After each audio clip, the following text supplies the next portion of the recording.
Midnight Mormons, mature and childish. Cult apologia, of course.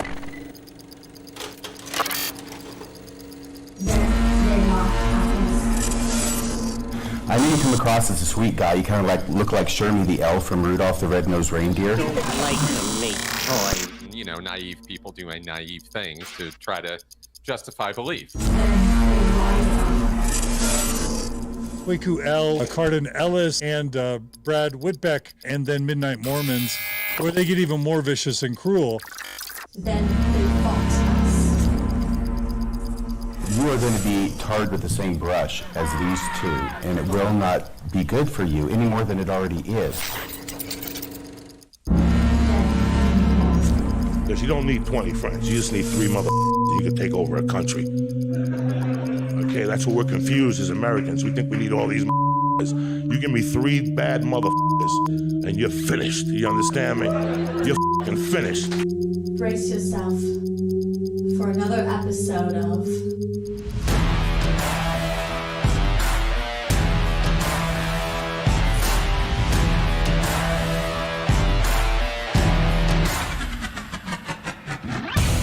That's something that has been concerning me a little bit in the ex-Mormon world. When you leave the moral framework of Mormonism, sometimes you let go of some principles and ideas that, even though they're found in Mormonism, they're not unique to Mormonism, but they're still really important for us to get along in the messiness of life, and forgiveness and grace are a big part of that. We have a rising generation that is struggling with very difficult questions and are looking for answers. I know this video is going to get people getting mad at me. I get really nervous when you look off camera like that quick. Siaka's bringing up a really good point. He says, I want to judge a man for exactly... Whoa, hey, Cardin. What? Chill.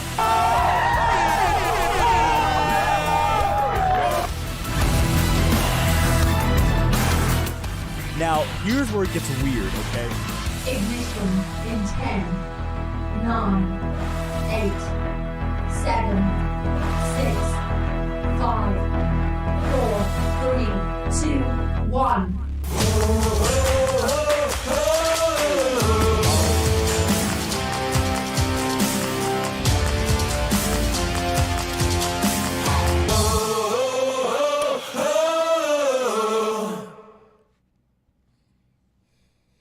Sweetness. All right, awesome, ladies and gentlemen. All right, here we go. Welcome to Midnight Mormons. I am Cardin Ellis, your host in the studio, and today I am joined by none other than Will the Thrill. And you know what? We're going to start things off right now. We got a super chat here. We got to give a big shout out to JD Jessup, who says, hey, big fan, have project to help addicts. Good work, my man. I'm area and from SS2 originally. Gosh, I don't know what that means, but want to help get the word out to help addicts. Developing scoreboard app. Okay, so I don't even know what all that is, but JD, I got to tell you, seems like you're going nose to the grindstone, and you're trying to help people, which I think is what building the kingdom's all about, baby. So good on you, man. Good on you. We're going to jump right in here. Will, you ready to rock and roll, buddy? Yep, let's do it. Okay, how was your week, dude? It was great. You know, I've had a lot of fun. Played with a lot of family. Hung out with a lot of family. Okay, cool. You've been watching the comments? Yeah. Taking care of the ones that you like, sending them in, right? I've been looking at, as we call it, the mailbag, or what it is really, the comment section, and finding the best and most interesting comments to review. All right, awesome. So just so you guys know, if you want to chime in, just send us a super chat. If you got any burning questions for Will the Thrill or me, just you know, send it our way. You can kind of ask us anything. We're in a jovial mood tonight. You know, it's a pretty good feeling here in the studio today. So anyway, we're actually just going to jump right in here now with a lot of these fun questions and comments we have. The way this runs, if you're a first timer, is, you know, during the week, we make videos here at Midnight Mormons. And the videos are fun. They're cool. You know, they are on a wide range of different topics and so on and so forth. And people comment on them, make comments like this one right here. I can just throw it up on the screen really fast. This was about a daguerreotype supposedly of Joseph Smith that was found. And some of these end up being quite controversial and causing a little bit of a stir because, you know, we don't take milquetoast opinions here. We've made a lot of fun ones over the past couple of weeks. Will the Thrill was on vacation. Yes. You know, he went to Hawaii and a couple of other places where all those wealthy stake presidents can afford to go. You know what I'm saying? And I'm just kidding. He's dirt poor. But I totally just kidding. But yeah, you know, we touch third rails, and we usually quote prominent prophets, apostles, or church authorities in the process. Hugh Nibley being one of the great scholars of Mormon history. And talk about a lot of really sensitive topics, which get people all riled up.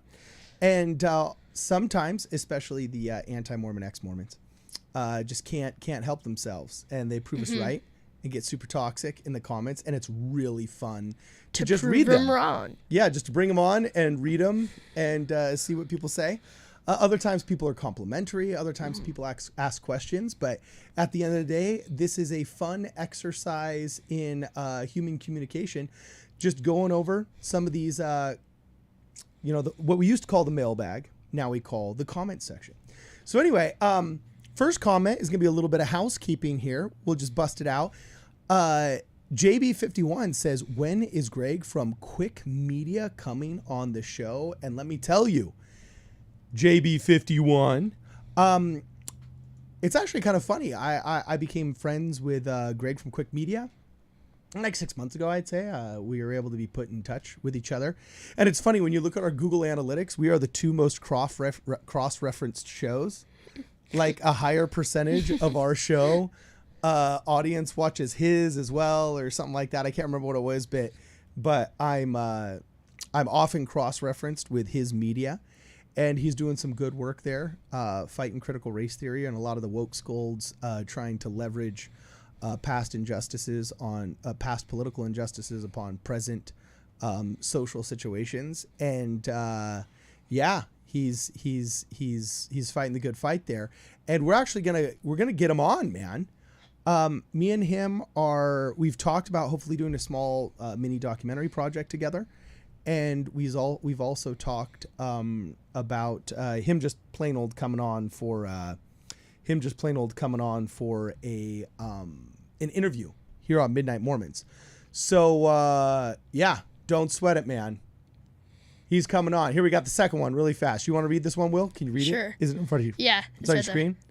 Brad Whitbeck is the gateway drug into belief.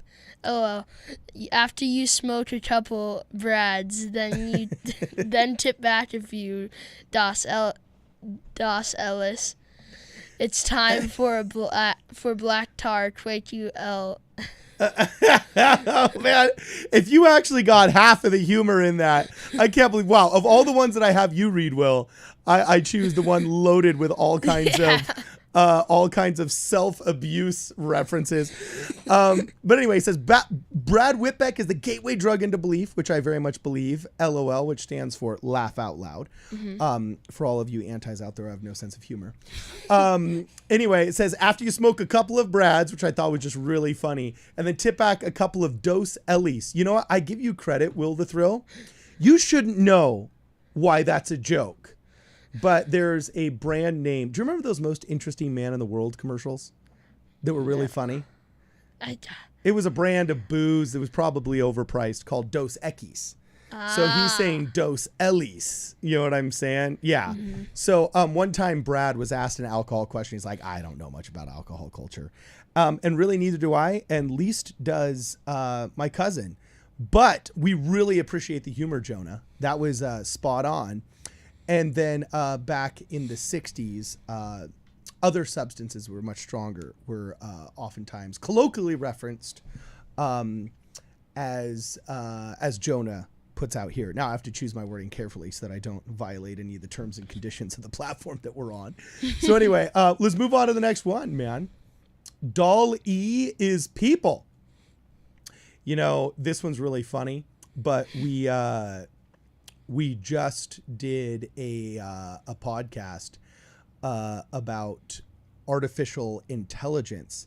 And I do believe this one's coming out. Ooh, is it tomorrow or the next day? I am going to totally have to pull this up right now because I am super stoked and proud about this thumbnail that I just made. It's actually one of the coolest thumbnails that I ever made. And maybe, maybe the audience here will be able to give us our opinion on which one they like more, because I made one with two backgrounds, and maybe I'll use the one that the audience likes the most. But tell me here, audience of mine, whether or not you think that thumbnail number 1 or thumbnail number 2 is actually the coolest. This guy that said Dolly is people is obviously making a funny reference to Soylent Green. Have you ever seen that movie Soylent Green, Will? Soylent Green, no, I would definitely say. You haven't? Okay, there's this famous scene where Charlton Heston is walking away and they realize, gosh, I don't know if I want to ruin it for you, bro. Will you watch an old 70s sci-fi flick with me, dude? I'll watch it with you. You will? Yeah, if it's with you, I'll do it. Okay, cool. Oh, sweet. Am I a cool uncle? You're a cousin, but you're a cool cousin. Wait, is that what I am? We're like second cousins? Well, what Brittany's are we? my cousin. So what does that make me? I don't know, but we're not. Okay, whatever it is. It's Mormon families, dude. Who knows? Like, he's somehow related to me. Whatever. And he's younger than me, so I call him a nephew. You know what I'm saying? That's funny. Okay, well, anyway, in this video, they reference the fact that there's this new program called DALL-E, which, just like Joe Rogan and his voice is so prominent on the internet, artificial intelligence has been programmed to make him say funny things like there should be astronaut chips on the moon and there should be other humorous things happening.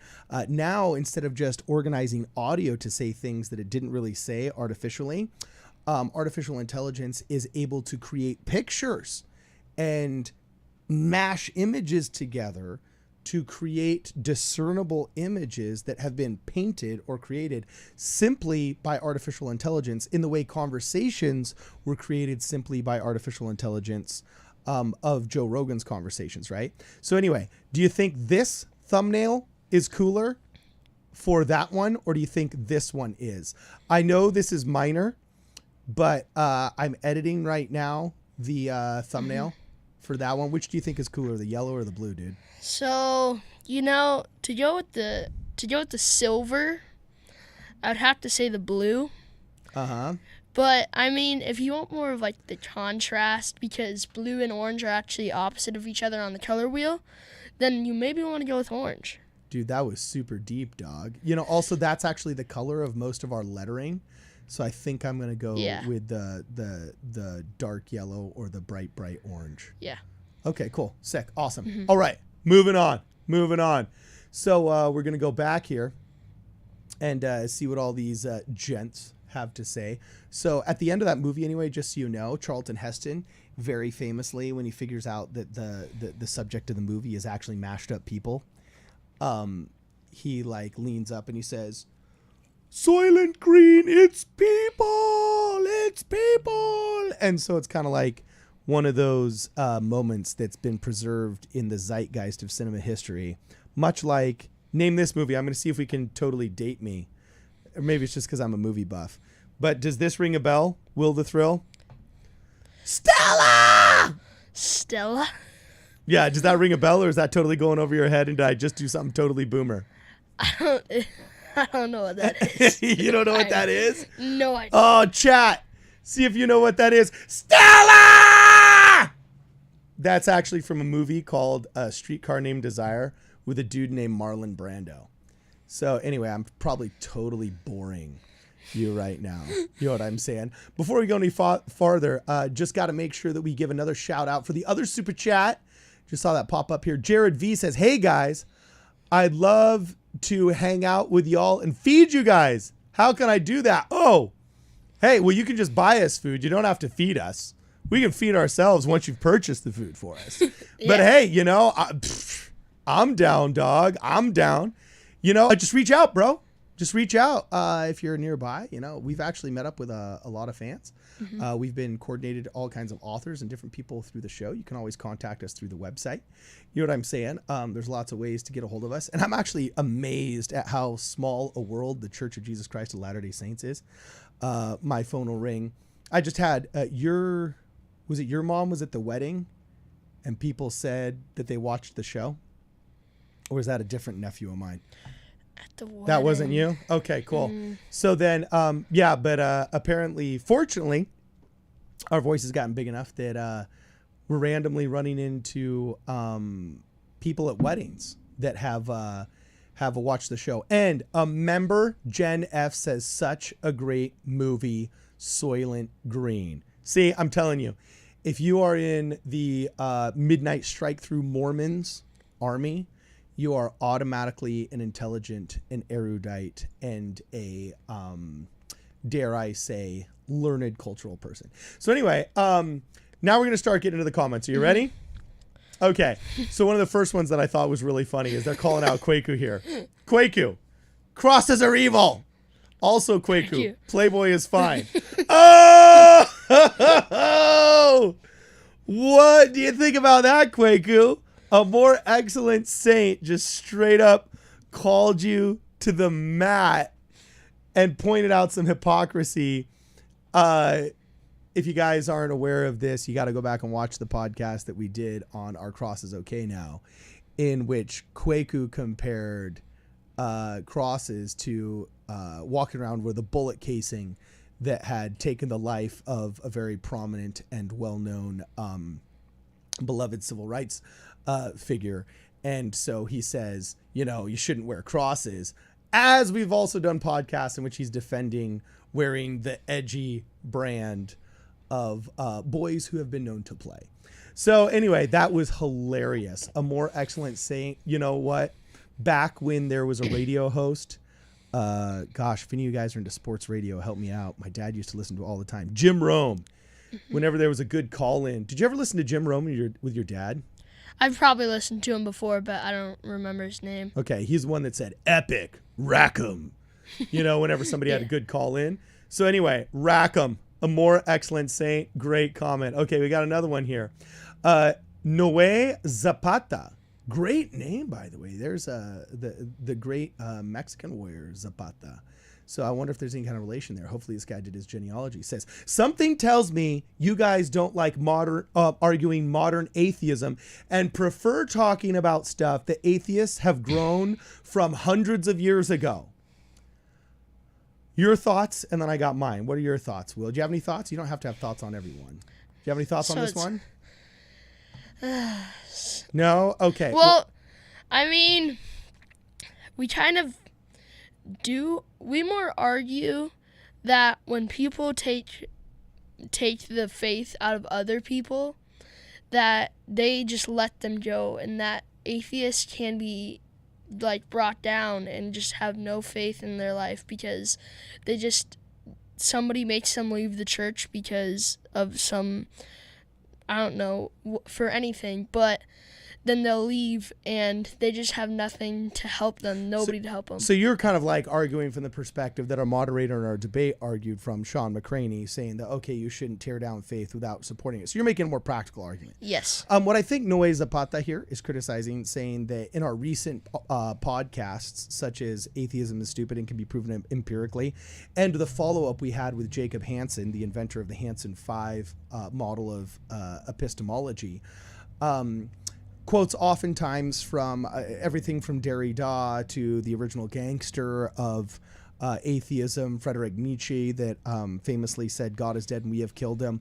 The reason why I chose this one, and I screenshot it, is because I thought it was hilarious, the glaring hypocrisy of saying something tells me you don't like arguing modern blank and prefer talking about stuff that blank have grown from hundreds of years ago.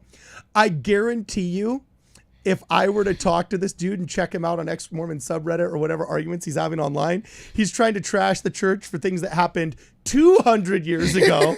You know what I'm saying? So true. You know, and then have it like, I mean, You literally can't make this stuff up. Something tells me you guys, you don't like arguing modern atheism and prefer talking about stuff that atheists have grown from hundreds of years ago. Okay, the only difference is we can show a clear and concise change of our church's growth pattern over the past 200 years, and atheism is still the exact same unprovable, less intelligent to understand thing that it was 100 years ago. So, or 200 years ago. So anyway, that one was kind of funny. That one I just thought was funny. So, technically, if we are judging atheism from the past, we're judging it the same right now. Yeah, exactly. There's a consistency, I think is what you're saying. So anyway, Wes Lines, thanks for the comment. I recognize this guy. He's made all kinds of comments here. I'm going to make this one a little bit smaller so that all of us can see it right here, you know. But Wes Lines says the following.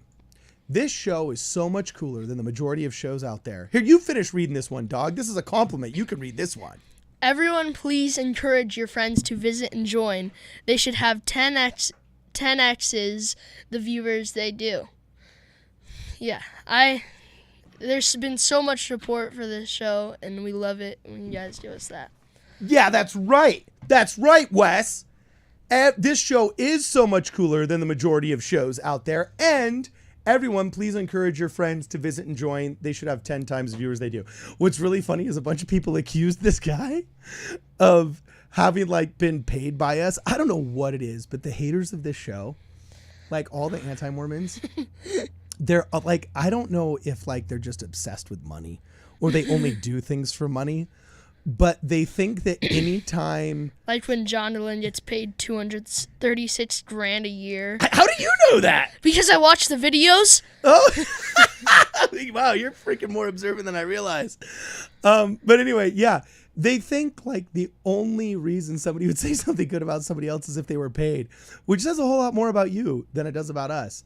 But yeah, no, he wasn't paid. He actually just happened to feel good about the show and understands that generally the growth of things that you like on an online social media platform usually is dependent upon algorithms that measure likes, shares, and subscriptions. So yeah, right now, if you haven't had a chance to, please, boom, hit that like button, give us a little thumbs up, press it, boom, and make it happen. All right, let's do another one. You ready for another one? Yep. This one was funny. This one was hilarious. You can read this one. I'm going to make it smaller so the audience can see it.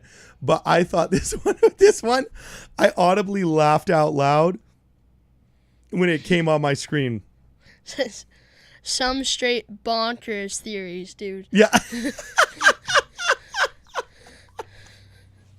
So we got Dan, the physiognomy man, Speed Read Dan off Twitter, and did a podcast on 5 alternative theories on how the atonement worked. Not all alternative in the sense of whether it worked or not, but just what some of the phraseologies meant, what the actual physical act of atonement was and how it functioned and so on and so forth. Everything from crazy theories that the devil owns hell and pays rent to Jesus to like the idea that there was some kind of special drink in a very important cup that could have been taken by Jesus, so much so that when he says, "Let this cup pass from me," that it was not symbolic. Instead, it was actually literal. Some really cool, crazy, fun theories out there that are pure entertainment and awesome. Yeah, and this is an episode that you can watch over and over. Yeah, so this cat said some straight bonkers theories, dude. That was funny. I don't know why that one hit me so much, but it was really funny just saying some straight bonkers theories, dude. You can tell the context of how he's saying it, too. Like, you can tell.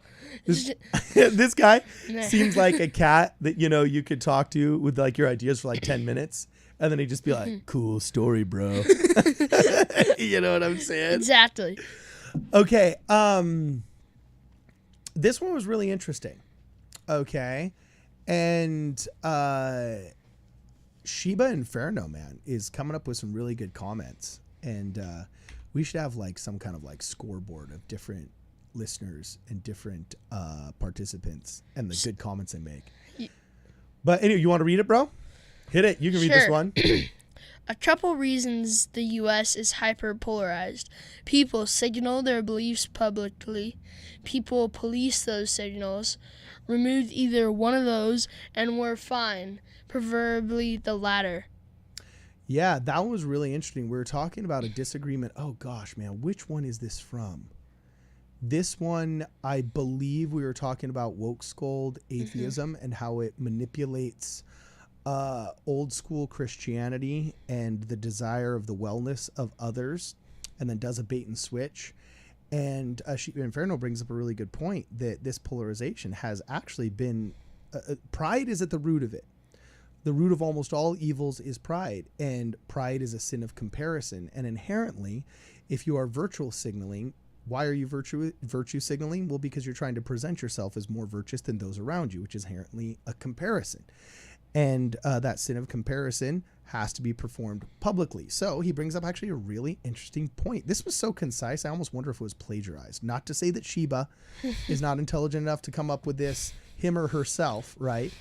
But it was just so well put, I thought we had to include it, that a couple of reasons the U.S. is hyperpolarized is that, one, people signal their beliefs publicly, and two, people police those signals. Either one of those and we're fine. Sorry, remove either one of those and we're fine, preferably the latter, which for all of you anti-Mormons out there, that means the second one in the list, and says getting rid of people policing those signals removes the problem. And yeah, I think that's true. This is really wise. It's pretty cool. I dug it. So let's go to the next one here. You can read this one, dude. This one was so funny. Okay, how do you pronounce the second word so I don't butcher it? Pagan? Pagan? Okay. Oh yeah, that's how you spell pagan, bro. Apparently, pagan religions are on the rise in Europe.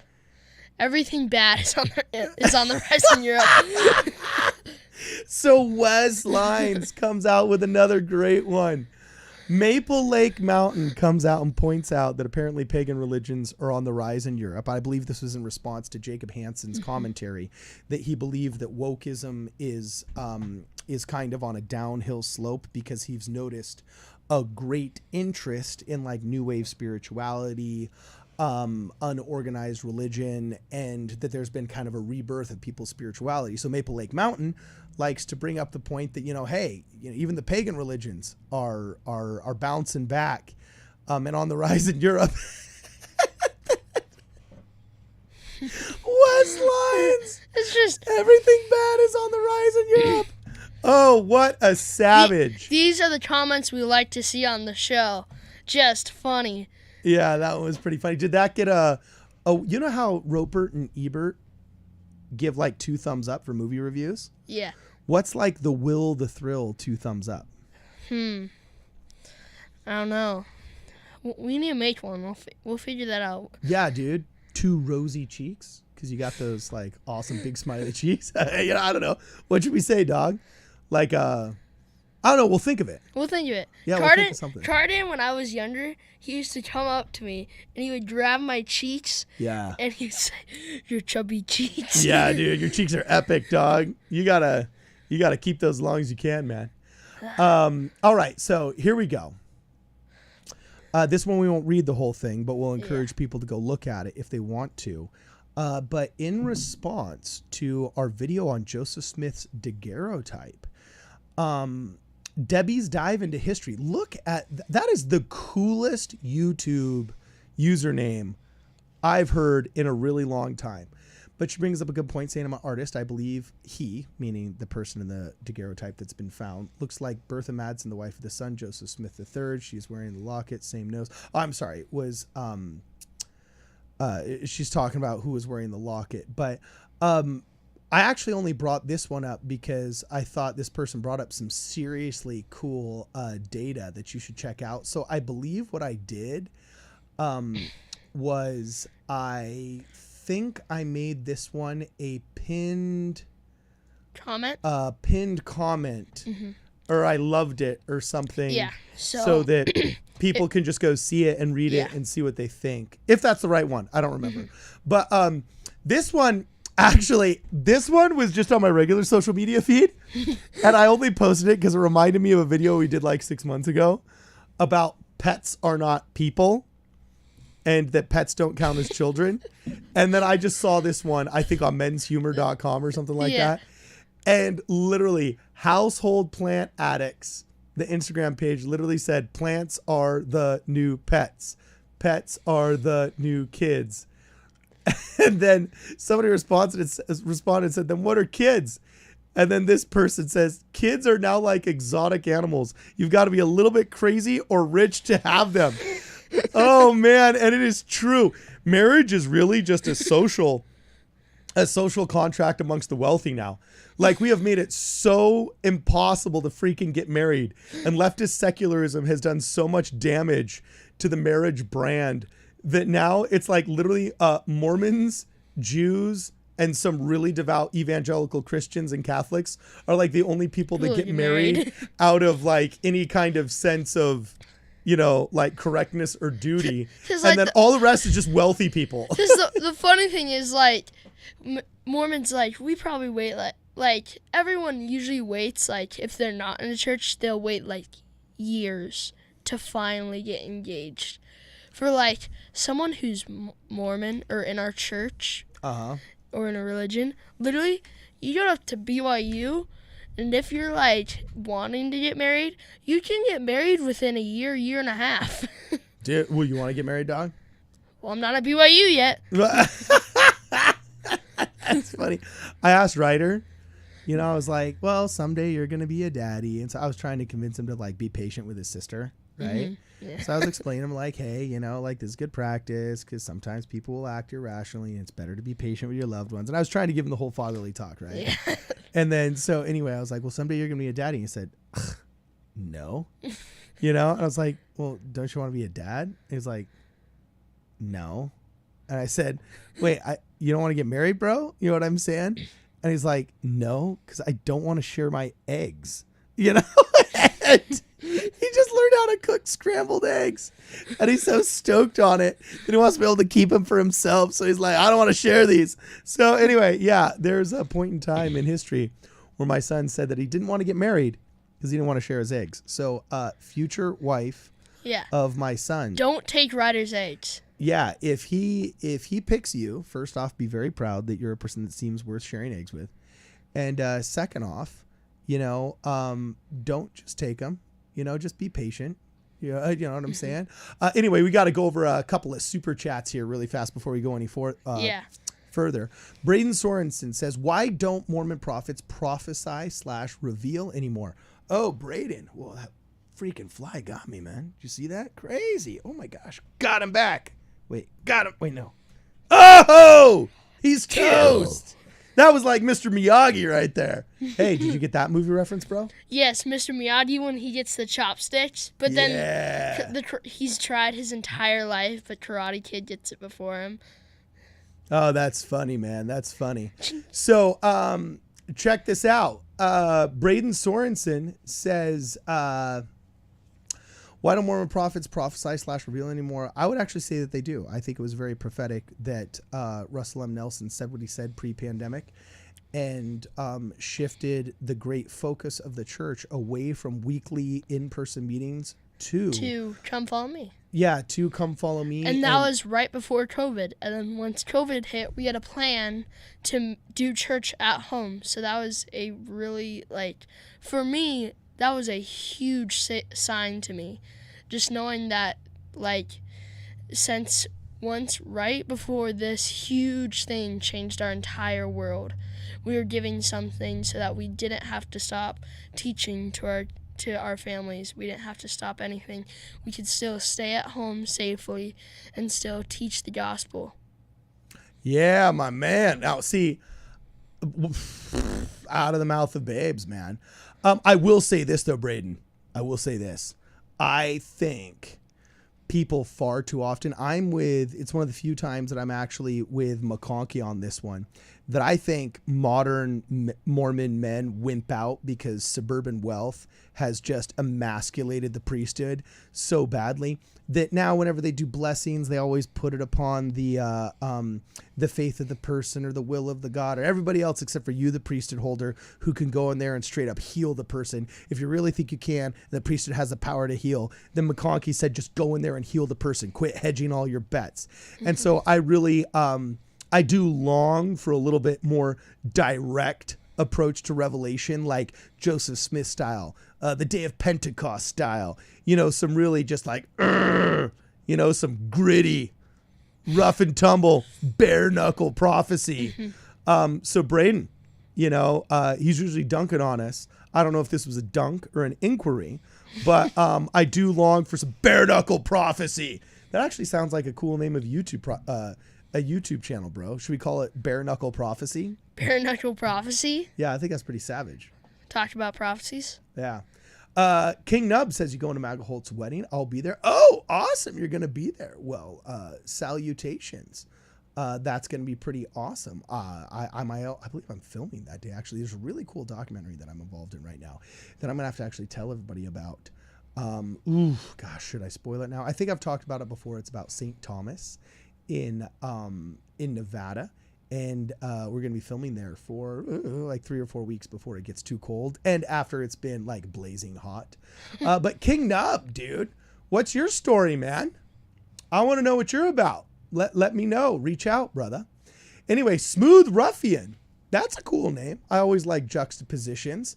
Thank you very much for the $20 super chat. Yeah, for the super chat. And you want to read this last super chat here? Will the Sure. Thrill? What's it say? I would love to see an episode discussing the Urza's Eagle prophecy as interpreted by Michael B. Rush. I don't see this prophecy discussed much. Okay. Wow. Well, that's a very specific claim. I'm actually going to write this down. Put it in the notebook. Is that KT Jinx? I assume this is a girl then, Katie. Either that or it's like Kyle Thomas Jinx 11. I don't know. But Ezra's Eagle prophecy: ask and ye shall receive, knock and it shall be opened unto you. We're gonna check that out, man. Mm-hmm. Hey, if any of you guys else have anything else you want to say or any other burning questions, make sure you hit us with a super chat. Until then, we're actually going to be going back to all these comments here. Getting pretty excited to keep going. Let me see here, pal. Was Joseph Smith's daguerreotype photo just found? It was a really fun podcast. And Cabaret 2003 says the face masks and the paintings seem to correspond. I'm thinking this ain't our man. You might have been gone on vacay during that time, Will, but did you see the live stream on whether on the daguerreotype of Joseph Smith? Do you have any thoughts on this? So I remember checking it out, but I believe I was watching it. Oh, I was in Utah, and I was about to. Do you think it is, or do you think it's him? What do you think? Just what's your gut feeling when you look at it, bro? Here, I'll look at it right here. And you'll just be like, boom, let me think. Well, the problem is I'm not positive about how much we actually know about what he looks like. Yeah, there's, we don't. Do we have like real paintings? Well, okay, so, yes to the word painting, and it depends on what you say real. There was a painter, it was Maudsley, I think you pronounce his last name. Sutcliffe Maudsley, something like that, actually would make paintings or pictures based upon traced shadows of people's faces. Mm-hmm. And Joseph Smith apparently had a very pronounced nose. And all of the side portraitures of him and the side paintings of him that were based off of literal tracings of his face, they would put a light source in front of him over here and then trace his face on the paper before painting it. All of those show a person with what seems to be a larger nose than the guy in this photo would have if you were to turn him sideways. Because this photo, honestly, to me, it doesn't, from what I've seen of Joseph Smith, it doesn't really look like Joseph Smith to me. Okay, interesting. What do you think, Carden? I never really got to watch the full thing. I admit that I want it to be. I love it when, what a beautiful story. But at the same token, I was not completely convinced when I saw it. And since then I've talked to so many different scholars and experts that aren't just snooty experts who say things to sound intelligent, but actual historical experts. One of them is Ron Fox, actually. Very interesting and fun guy, fellow Californian. What's up, Ron? And a lot of these guys are thoroughly unconvinced that it is him. And to me, it seems very unbelievable that there would just happen to be in the Smith family itself, which is one of the most well-documented families of the Western frontier, happenstance image that nobody knew about that came out 200 years later. I don't really believe that there was a box of photos in there that happened to have a picture of Joseph Smith. That box would be the box of photos that had the family would know that as the box that has the photo of Joseph Smith in it that happens to have other daguerreotypes as well instead. Yeah. So anyway, we're going to keep going. We're going to keep going here. Oh, Wes Lyons is back. You can read this one because it's fluff, bro. Hit it. Okay. This show is so much cooler than the majority. Oh, wait. Whoops. We read that one already. Yeah. Dang it. We got bamboozled. We're going to read the people that compliment us twice. You know what I'm saying? Yeah. This back on Joseph Smith's daguerreotypes. A more excellent says, watch this turn out to be one of those AI generated images. That would actually be really funny if we could actually proliferate that picture so much that AI started picking it up as a picture of him, because AI so far doesn't do a really good job of humans. And we went into DALL-E and we tried to have it create pictures of Joseph Smith, and like it made just what looked like 14th century monks with small heads. Like it's rough. It wasn't doing a very good job. So maybe we'll be like Andrew Tate. He's a big popular guy. You know who Andrew Tate is? Yeah, I know who Andrew Tate. Yeah, supposedly he made like some kind of university online where Hustlers University. Yeah, and so apparently to get like a higher rank you have to post a bunch of him saying something, which makes him uncancelable because now his image and the things he says is so proliferated because of all the reposts.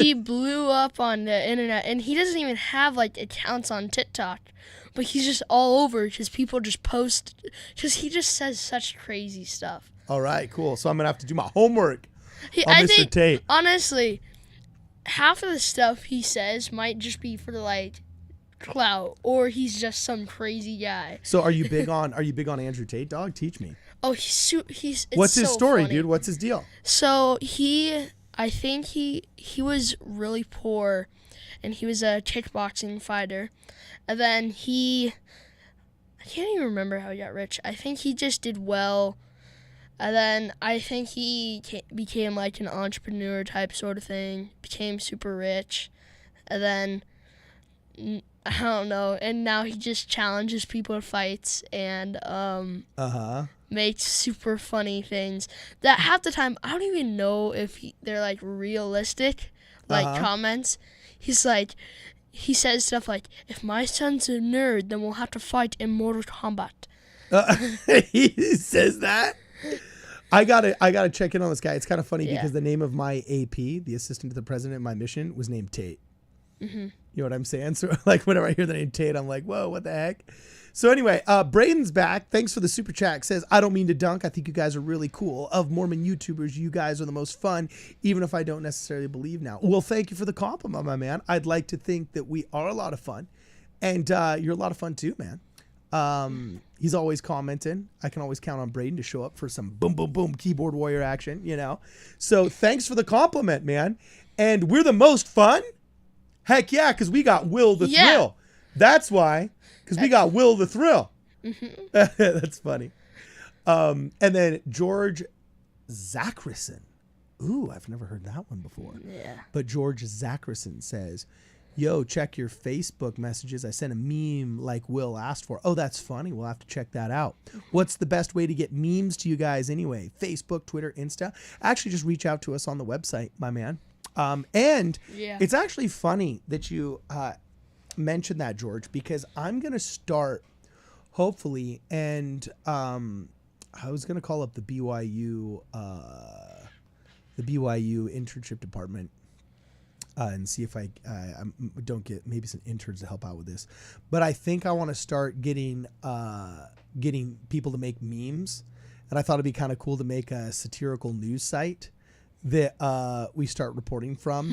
I'm also probably going to need help with a producer here soon and a comic book artist, actually.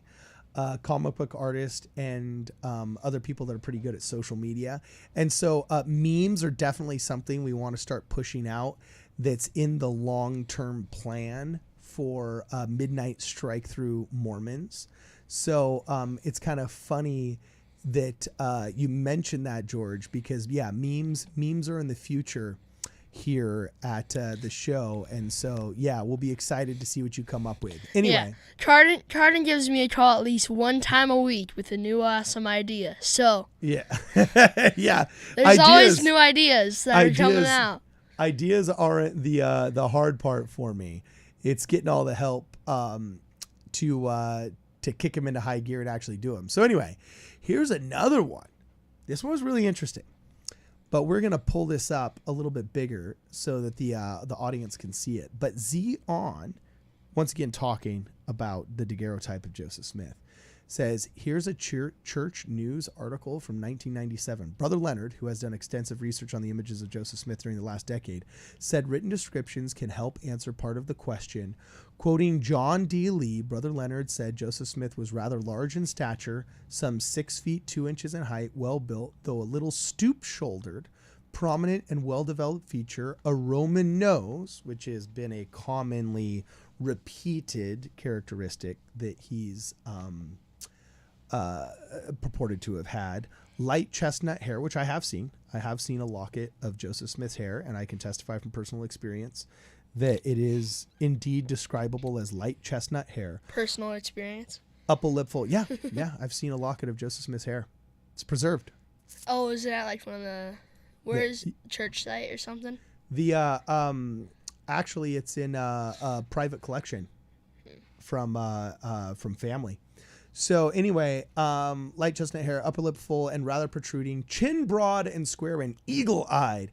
Now it's interesting you say eagle-eyed because one of the strongest arguments for the idea of that daguerreotype being of Joseph Smith was those are just some piercing eyes in that daguerreotype. And a very consistent thread of everybody that described Joseph Smith was his piercing eyes. Now, some people, of course, they're going to want to lionize the prophet of the Restoration, especially if they're uprooting their lives in Western Europe to come and move to the American frontier and follow this man they never met. Of course, you don't want to be following some short, fat, bald dude. Okay, no offense to you short, fat, bald dudes out there. But, you know, something that everybody that loved him or hated him communicated through primary sources that described him was this idea that he just had piercing eyes that you wouldn't forget, that seemed to look into your soul or whatever, as people would say.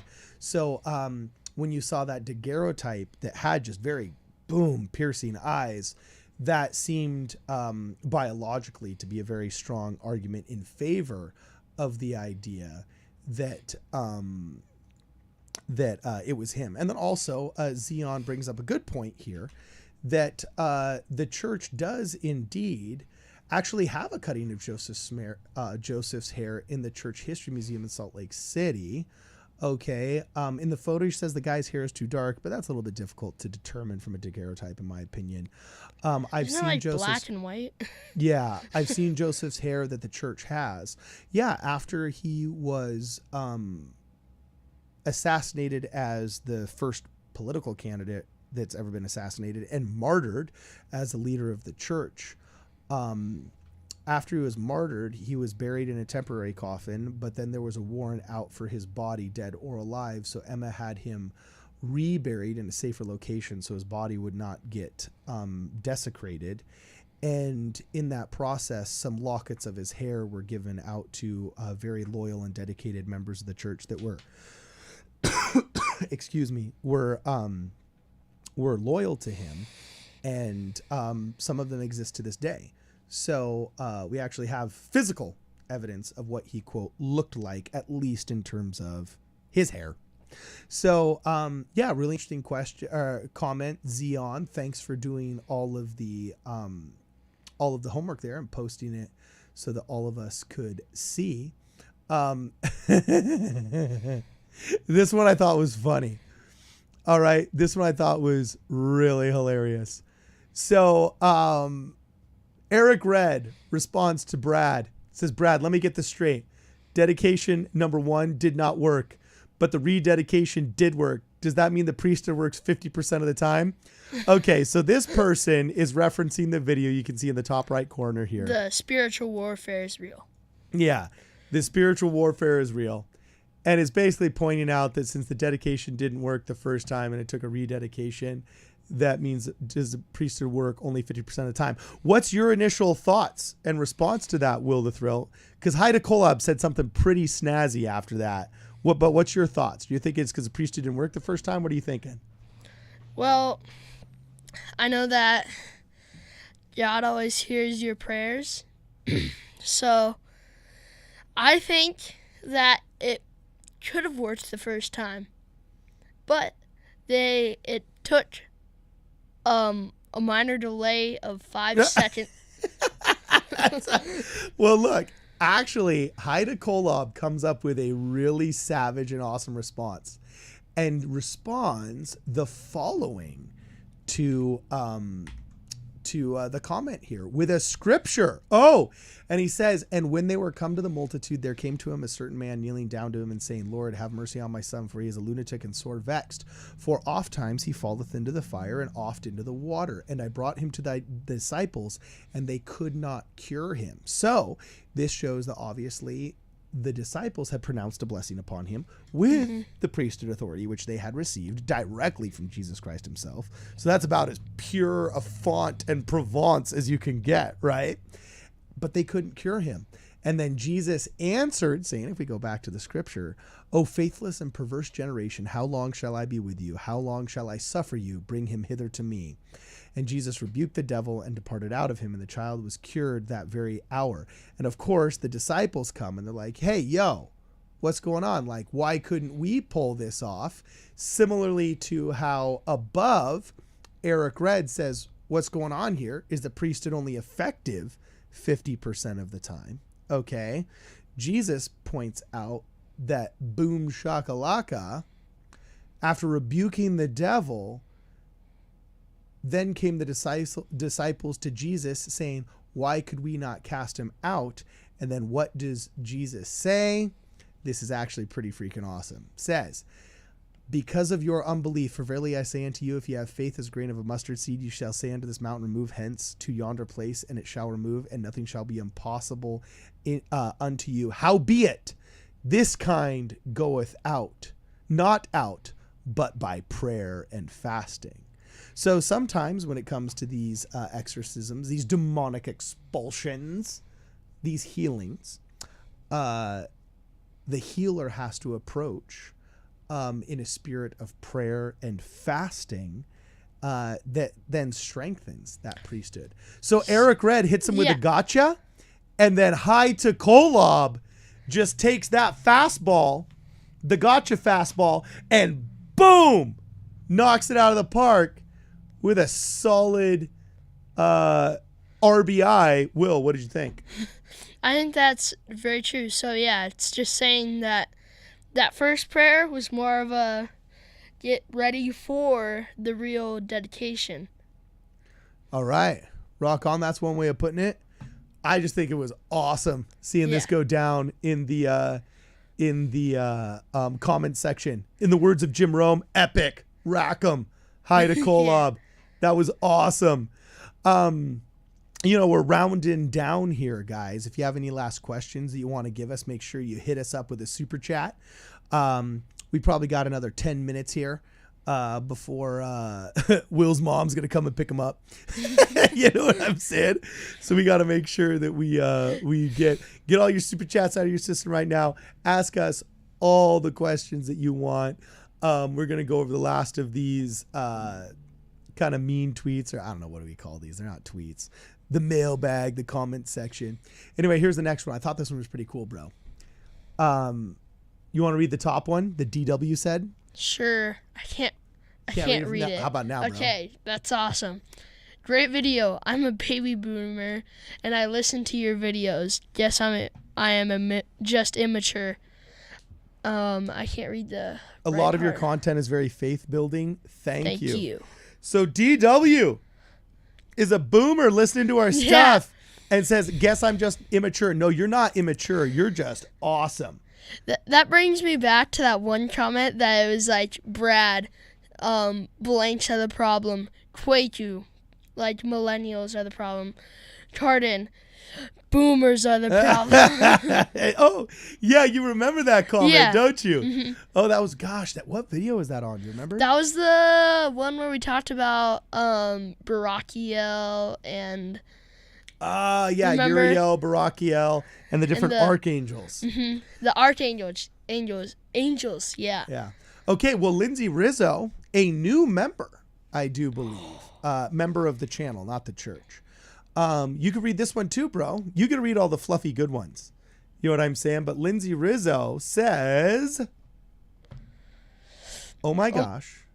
Can you read that, or is it too small on the screen in front of you? No, you can read it. Okay, it says, oh my gosh, give us more. Best episode. Well, one of them, we still didn't get to hear Kwaku's goblin story, which, man, he's got to tell us.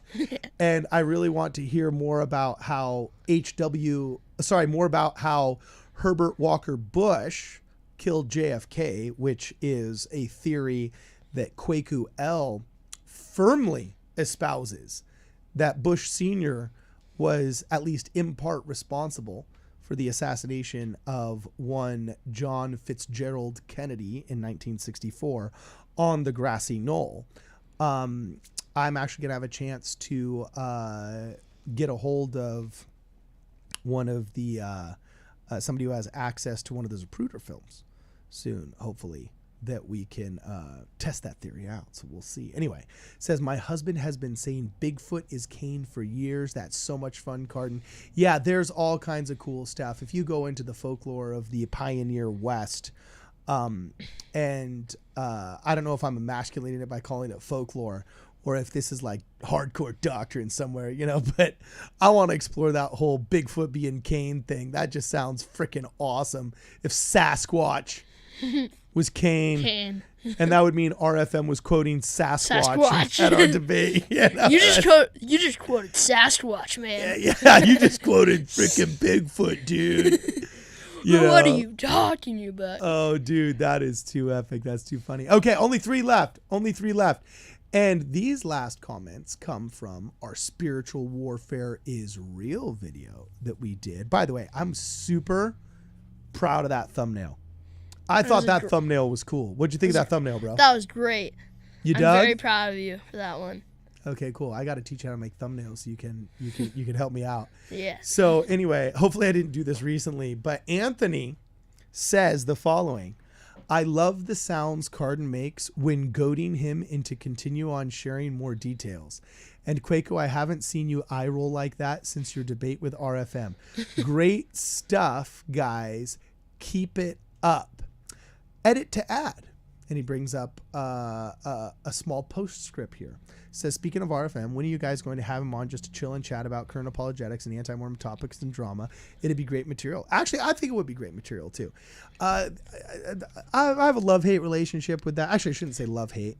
I have an odd relationship with that debate. I definitely wanted it to be a spectacle, a thing to behold, something to be seen where people could come together and talk. But dude, debate formats, it really kind of just ended up being him saying like really funny boomer monologues and like hopefully we can make it more serious instead of him talking about Shermie the elf.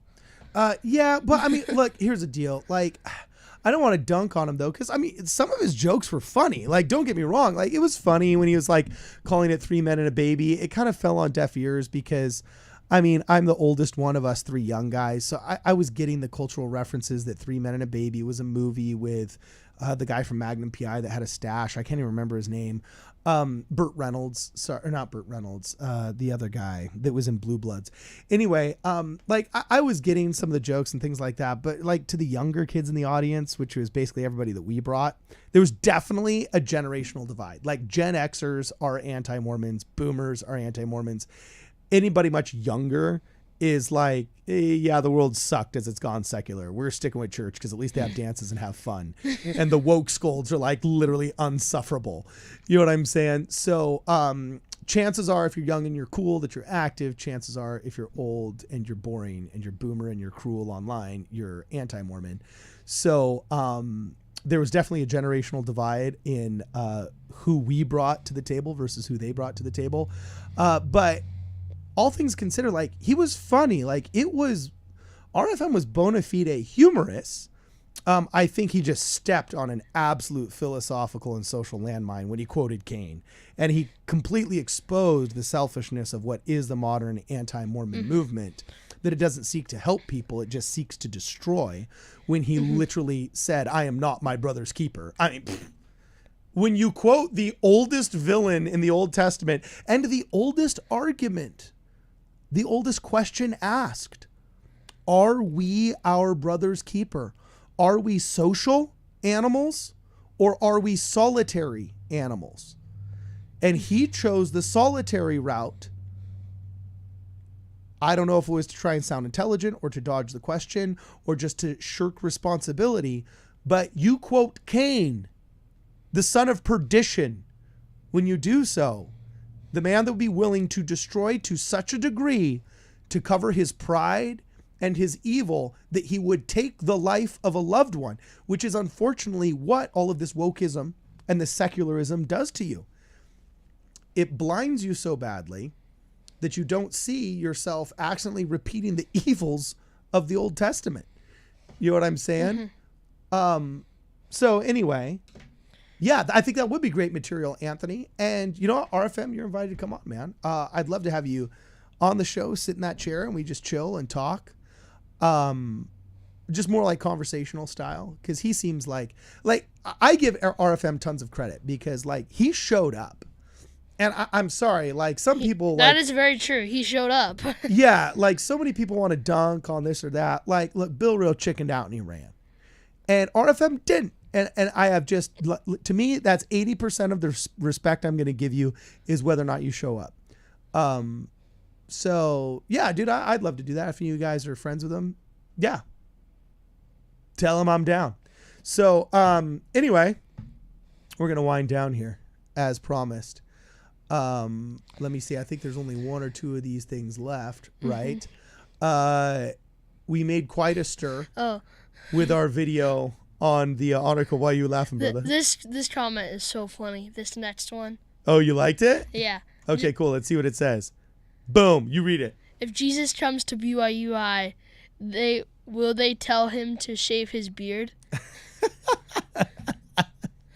That's true, man. He's not wearing pants and he's got a beard. Would Jesus have to have a beard card at his own university? Kind of makes you think if that honor code is as refined as it should be. Because like, should they have to make an honor code about beards?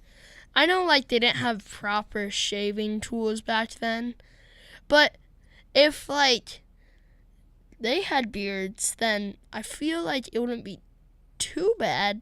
Like missionaries, okay, I would get it. Missionaries, yeah, you should have different rules for that. But like a college, yeah, I hear you, man. I hear you. So the Happy Narwhals actually give us our answer right here, and this is one of the things that we'll end on before we go over the last super chats. Happy Narwhals brings up a point that went to BYU. They made me change my shorts that went right above my knee, and I was a freshman. They wouldn't let me see the G's unless I changed, so I had to run back all the way to my dorm at Deseret Towers back when DT was there. Wow, this guy's an old BYU gangster. And had back to the Wilk where they are absolutely fine, and then tells all kinds of hilarious storyage here, which reminds us all of the apocryphal story. Here's an apocryphal story. in church culture that I'd like to verify. If anybody knows this woman, because she has supposedly went to BYU in the 60s or 70s and was the reason why they changed the no pants rule. Apparently there was a girl that went to the testing center in pants and they turned her away. It was a rainy day. They turned her away for wearing pants because back then you only had to wear dresses. My piano teacher went to BYU back when women had to wear skirts or dresses on campus. And so she went to the bathroom, took off her jeans, and then just put her trench coat on, and then took her test in her underwear underneath a trench coat because that made it look like she was wearing a skirt instead of wearing pants on a rainy day.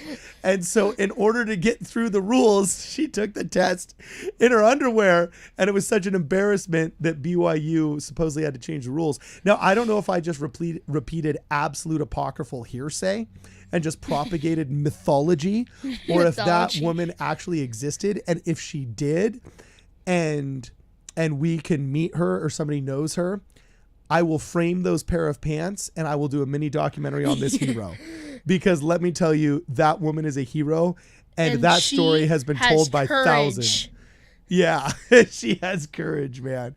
So anyway, bro, you got anything else you want to say before we wind down? Will the throw? Well, we should probably get to these super chats. Okay, say the super chats, bro. I was just going to actually get to these right now. So we have a Latter-day Saint on fire. I love your show. Where's my invite? To no expectation, just hope. So this isn't a question for me. This is a question for Carden. To put all the pressure on you. All right, man. A Latter-day Saint on fire. What do you want to talk about, bro? What do you want to talk about? Bring something to the octagon, man. The spiritual octagon. Actually, I think Latter-day Saint on fire, I believe, is starting his own podcast. I thought that was, yeah. I think so. Just tell us in the chat really fast before I go if that's true, my man. Bring us a good because topic. If so, we would love to. We'd love to pump you up, man. Anyway, and Jen F. Messages retracted. Jen, you're breaking my heart. Thanks for the super chat, but you know, boom shakalaka, that was in there. Now people are dogging on me. Mitchell Clark's dogging on me right above this super chat for saying unsufferable. Yes, I guess I botched that. If I did say unsufferable, it's insufferable, if I'm not mistaken. If I'm not mistaken, as you can see, I misspoke. But yeah, it's unbearable or insufferable. So I probably just mixed the two. Anyway, she says, I sent the super chat before I typed my question, but here she says, I want to say that I love you guys and thank you for defending the faith. Yes. Awesome. The faith doesn't need defense. The faith is so strong it can defend itself. I believe that many of these truths are actually self-evident. So I wouldn't go so far as saying I'm defending the faith. That's the colloquialism that, yes, it's true. We are defending the faith in a colloquial term. But more than anything, I feel like the duty of this show is first to provide entertainment, to show that being active is fun.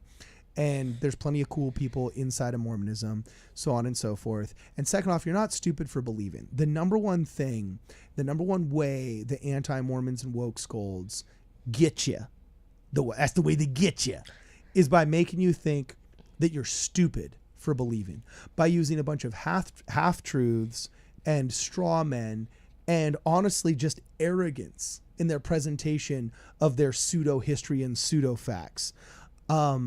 In a way that just makes you feel stupid for believing. And when it says, the Satan is the great deceiver and the great accuser, they accuse you of the most heinous things: racism, bigotry, homophobia, so on and so forth, simply because you subscribe to a code of ethics and try to live by it in your personal life. So, if defending the faith means simply laughing at those that hate us when they accidentally do stupid things, and just having a lot of fun, then that's defending the faith. It says, will you please address some of the things Streeter mentioned, as well as a few things from the debate? It bothers me that you gave a platform to them but never addressed it with faithful answers. You mean that I gave a platform during the debate to RFM, or that I spoke with Jonathan Streeter? You'll have to clarify a little bit later. But here's my deal with Jonathan Streeter.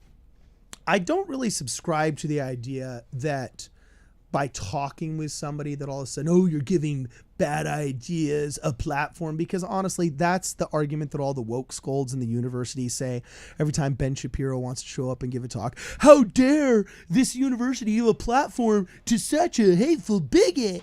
You know, I think unless you're literally just letting him take over your YouTube channel, a debate is not platforming bad ideas.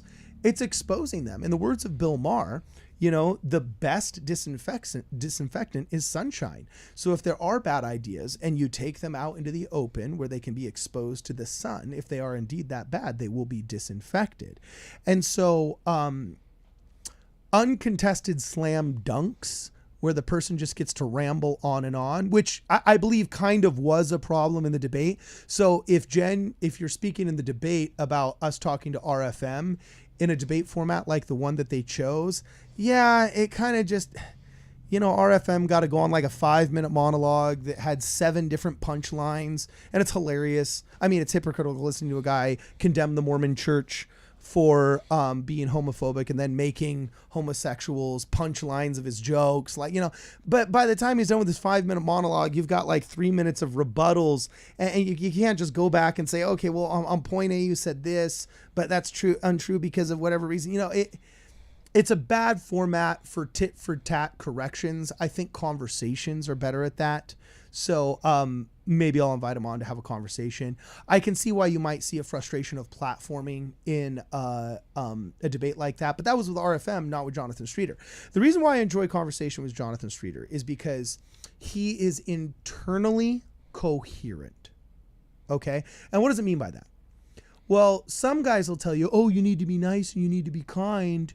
And then when you show them that something they're doing against you or your ideas is not nice or kind, then they all of a sudden don't subscribe to niceness and kindness. And then they say like, oh, no, but it's this, you know, it's mercy before justice. And then when all of a sudden justice serves them, they're like, oh, it's justice before mercy, you know, and they're just people that just want to tear down, or else they're not intelligent enough to realize they're committing a hypocrisy, or they're just so power hungry and evil and bad and just mean that they don't care. That's not Jonathan Streeter. From the very moment I've met him, he's been very committed to an idea of internal logic, which I appreciate. Okay. And I do believe that the house of God is a house of order and that internal logic matters. And there's also some very strong internally logical arguments for the church, that when you argue with somebody who has a commitment to internal logic and integrity in general, you can get somewhere. And they also have a chance to leverage their internal logic against your position. And I feel that benefits most of the participants in that conversation, in the debate, as well as the viewers. And I think you actually get somewhere with those kind of people, right? He's also very intelligent. It's always fun arguing with intelligent people. And third is I feel like he's trying to do good. I feel like his intentions are not just...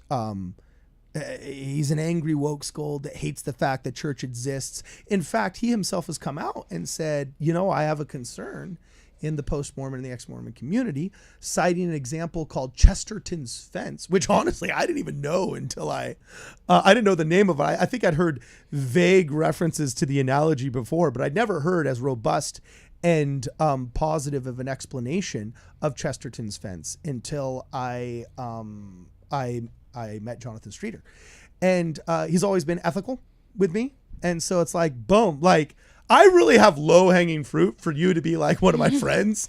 You know what I'm saying? And Jonathan Streeter like hits all of those. So I wouldn't say that conversing with him is platforming any kind of bad ideas, because he's committed to a code of ethics that would expose and sanitize bad ideas if given enough light. I think Jonathan's just a little bit too cynical in his view of history. I can understand why he's cynical in some regards. You know, I think he was very jaded when the war in Iraq started out. I believe he was serving in a medical capacity and seeing good things such as patriotism and love of God, country, guns, groceries, and gold, you know what I'm saying, being used to justify what he saw as excessive damage to these soldiers that he was trying to patch up. I mean, that's going to be very traumatizing for anybody. And so I think I could see where his cynicism comes from. Now, I think cynicism can be cured. It takes Jesus Christ to do it. And, we can get into the whole talk about that. You know what I'm saying? But yeah, I dig Jonathan Streeter. He's my pal. Tyler Price saying, Cardin, we love you. Awesome. Well, we love you too, Tyler. And thanks for spelling my name right. You know what I'm saying? Thanks for spelling my name right. And let me see. Jen F., last question. She's a member. She gets to slip one in right here. Says, you mentioned at one point doing a podcast on some things Streeter brought up. Gosh, man, I don't remember what those are then. Shoot, I'm sorry if I failed you, but I can't remember what I was referencing then specifically. Either way, you got anything else you want to say? My man, Will the Thrill, before we get out of here, bro, before we end this? I don't know. I can finish it off for you, though. I know exactly what to say.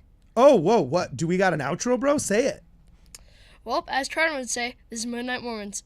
We'll see you on the next one.